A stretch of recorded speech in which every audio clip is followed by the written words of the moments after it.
This is On the Same Page podcast inside the entrepreneurship up to business plus global business and tech news. This is On the Same Page with Holy Stephen.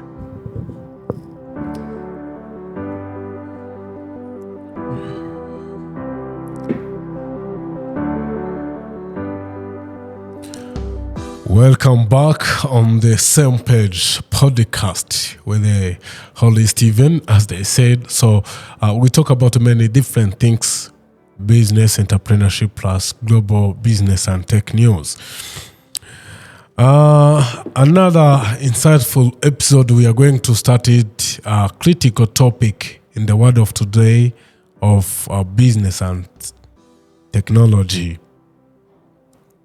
The topic increasingly important on our digital age. But today we are going to talk about the great topic, which is going to be insightful, and anyone like us, all I'm telling you to take your pen and paper and learn something you can use it for. So I'm not going to be alone on this topic again. I'm with Paulo Gashumba Nyong'huru. This is the best name I like, Gashumba. He's the CEO of the Com Agents and an IT consultant, creative planner, graphic designer, and podcaster. Paul, welcome back.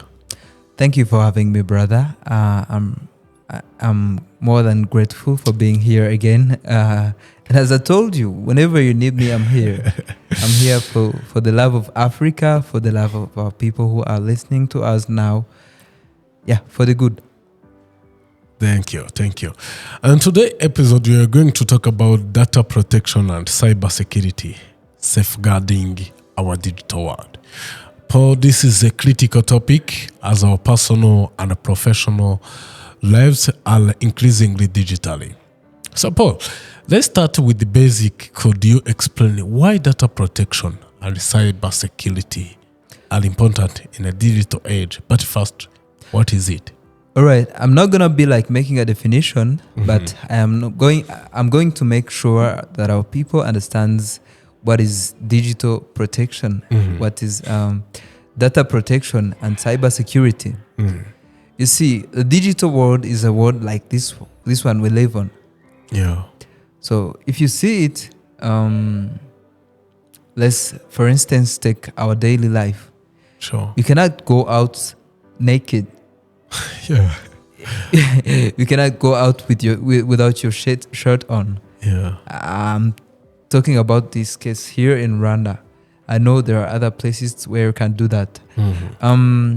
But because of digital illiteracy, some people be like going in digital world naked. Like there's a lot of details you cannot share in this daily lives of ours. So you have to put some clothes on.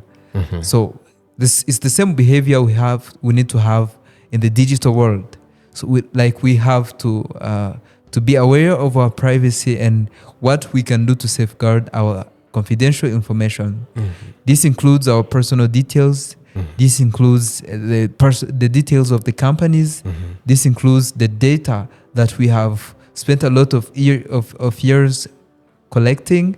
So, what about financial assets? Even financial assets. The data protection is really a concern in this world. I cannot say that people have fully transformed to digital. That is why people need to learn how to behave in the digital world, and because a lot of people, a lot of systems are now in the transformation to the digital world from whatever they used to be in. Yeah, so it's really something that we need to talk about it, and I'm really excited to share something about it. Yeah, Paul, thank you so much. And in digital world where the data breach and cyber attack are becoming more common, and protecting sensitive is a crucial maintaining trust and ensuring smooth operation of business and service. So, absolutely, what are the best practice for data protection an individual and a business should follow? As I told you, data protection and cybersecurity cannot be taken further than the protection of one's privacy in the real life. If you cannot walk naked in the physical real life, you don't have to walk naked online. So that is to say, the internet, the digital world exists to automate processes, to help us share information. So when it comes to sharing information, we have to know who do you have to share. So you don't have to, I'm pretty sure there is some is funny is funny in real life. There are some people you have to get naked to because of who they are. So even in the digital world, it's the same behavior. It is okay sending sensitive information over the internet, but you have first to trust the other party you are going to send the information, and you have to trust the channel, because that's where we see leakage. Because maybe you've sent the information to an authentic person, but the channel, the pathway that the data is going through is not secure, is not authentic. So when you have ensured the receiving person, the one you are going to share data, and the channel you are using, there's nothing else to worry about. And the second thing, know what you have to share and what you don't have. Let us say, for example, we might be dating and I ask you for some kind of imagery, you know about that. You don't have to send it just for me because I've asked. There is some details you can send that's acceptable to send. There is some others that are not acceptable because they put your personal privacy at risk. They put your pride at risk. They put so much of yours at risk. So that's why you don't have just to share anything. There's a certain piece of information you can share, and there are others you cannot. So it's about the message, it's about the channel, and the person you are communicating with. So what there's something heard people saying about it is having a unique password for different account, enabling two-factor authentication, updating software and security, encrypting sensitive data. What is that? Let me start on the encryption. Sometimes you might want to send the data through a channel that you do not believe 100%. Or when you are not 100% sure of the channel and the receiving person, you use encryption. Encryption is concealing the data and letting the only authentic person be able to access it.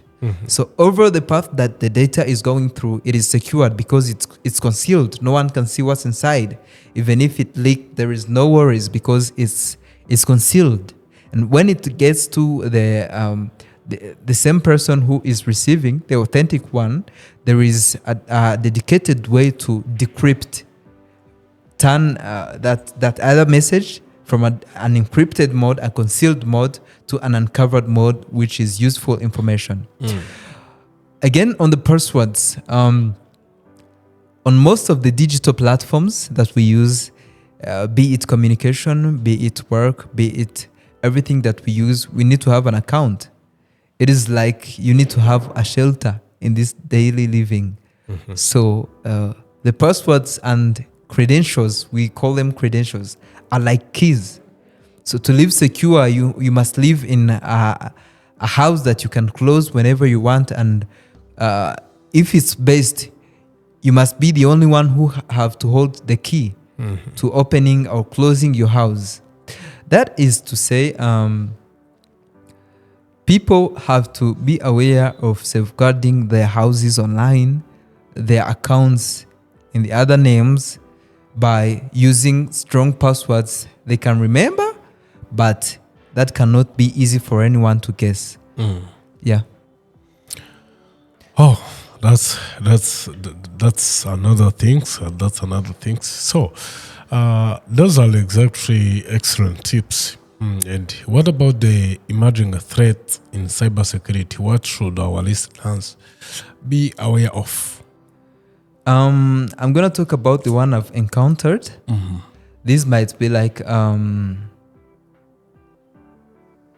there are Trojan horses, there are ransomwares, the most popular ones, where somebody damages your data and blackmails you of not recovering them until you send them money.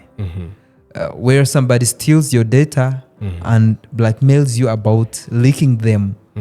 So it's all about comes to being more aware of one's security online. So it's something that we have to be sure of. You have to be sure that when you are online, your data is protected. You must be aware. You must be aware of those digital threats that might come your way, and not just browse anything. Browse the selective data. Just when you go online, know what you're going to browse. Don't be like, I'm going everywhere. You don't know what you can find there.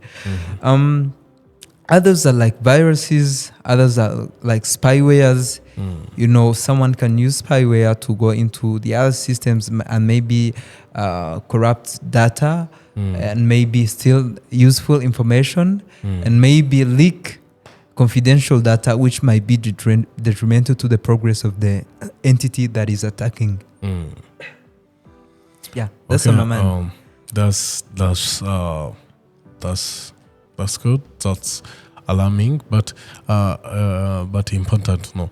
So, given there's a threat, what are expert advice can you share on avoiding robust cybersecurity defense? I think building robust cybersecurity defense comes along with integrated systems. Cybersecurity is needed in most of the processes, from the government's processes to institutional processes, down to the personal processes, something that you do online, be it going on your Instagram or Twitter or any other platforms that you use, up to processing confidential government information.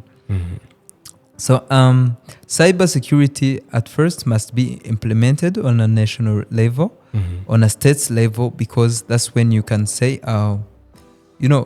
when we say internet, first of all, it means that is a network of interconnected systems. So that means in this country, we have a system, we have a network. You see, if that computer of yours is on internet, you must know that it's on the network. So it must start from the higher level, protecting the internet that comes into the country, and then down to teaching the practices of good behavior on data protection and cybersecurity to a lower level of the internet user. So it must go from high to the lowest level of the people who use the internet and the digital world. Okay. Paul, that's incredible, valuable advice, Paul. Let's dive a bit into each those point. Let's starting with cybersecurity policy. What should such policy typically include? I don't know exactly what the Constitution says, but cybersecurity policy must include, as I said, education of all the users of the cyber, of the computing. It must include protection procedures of the sensitive data. It must include confidentiality in the communicating parties. It must include whatever is needed to secure the cyber climate of the country or of a system or of your computer or your phone. Yeah.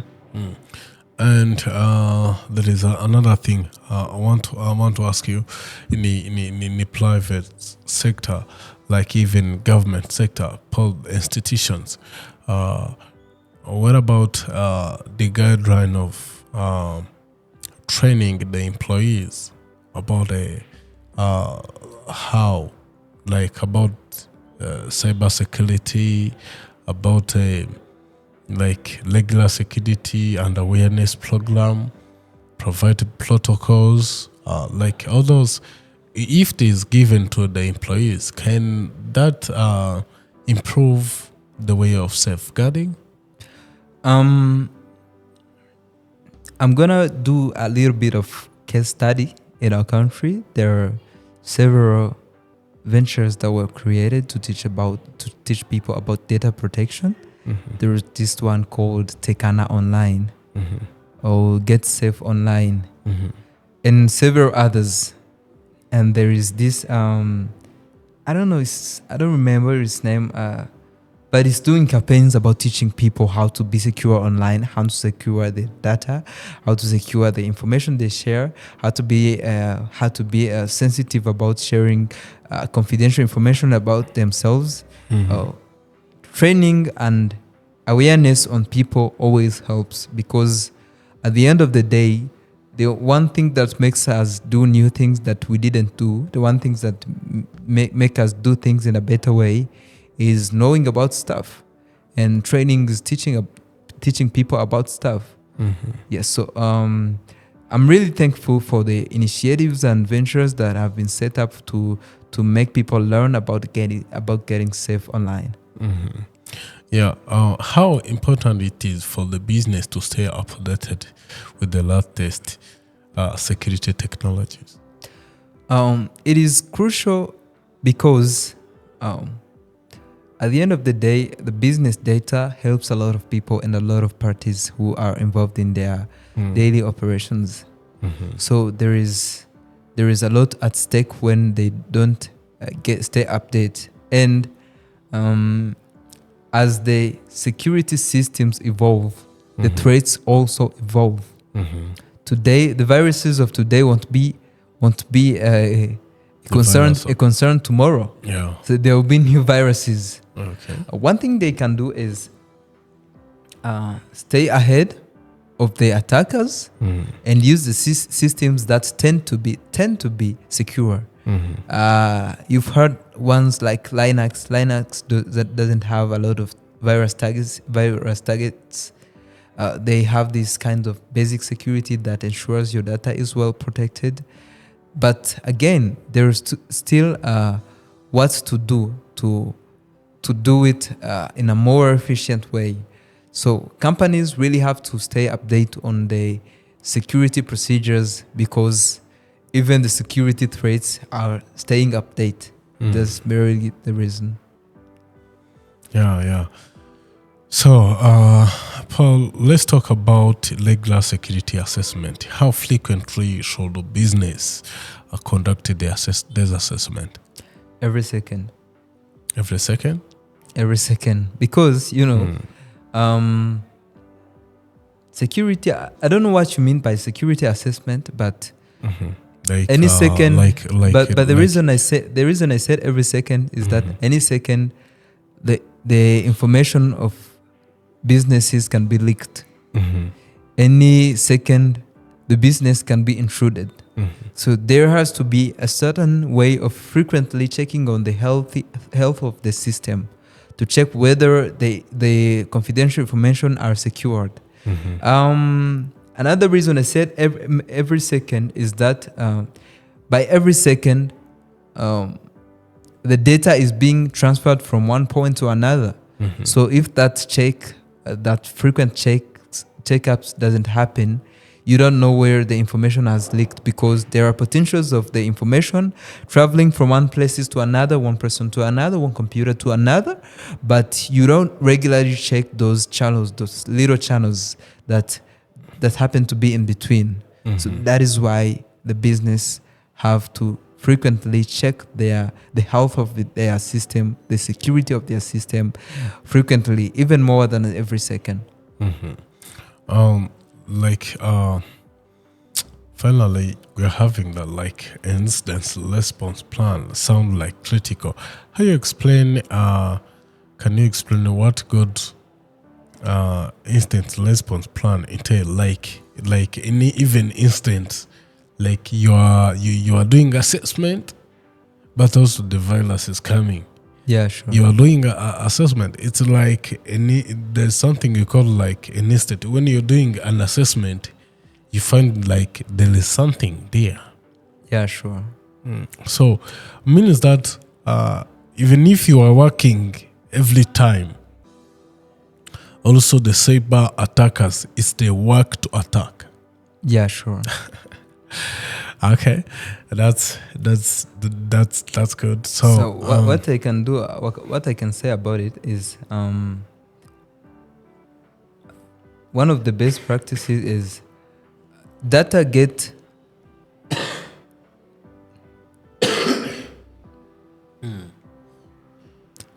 the data protection gets violated in many ways and for many purposes. The purposes might be to damage data. The purposes might be to leak data. The purposes might be to destabilize the whole system. Businesses must have regular checkups to know where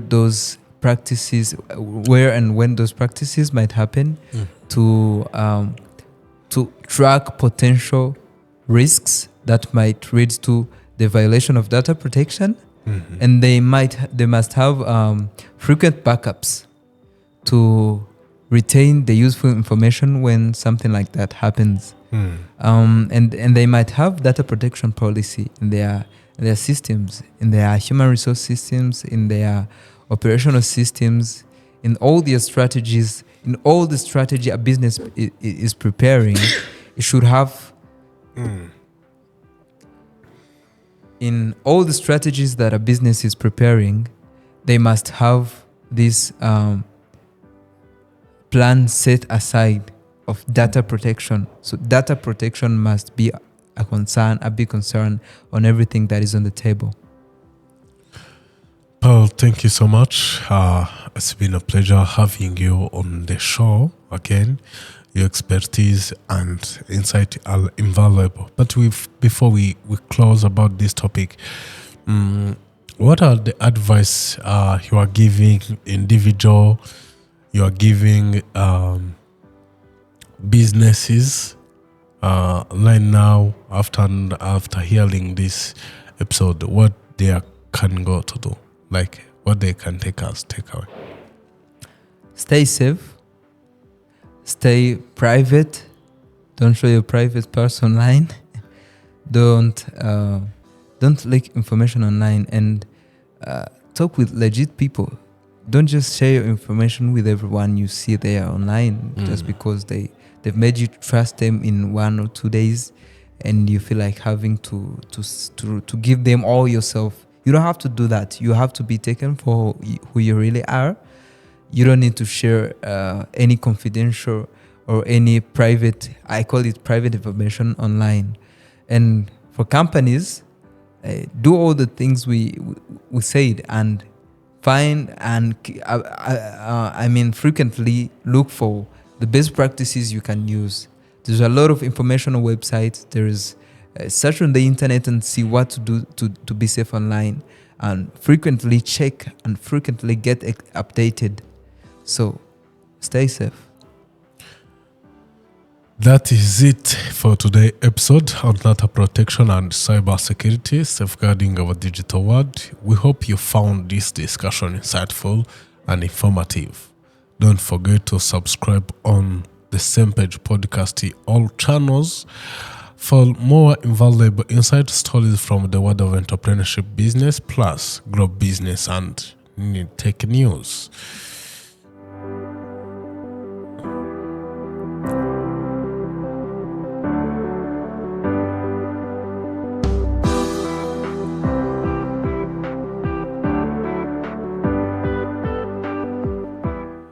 Stay tuned for our next episode, and until then, let's all stay on the same page. Goodbye, everyone.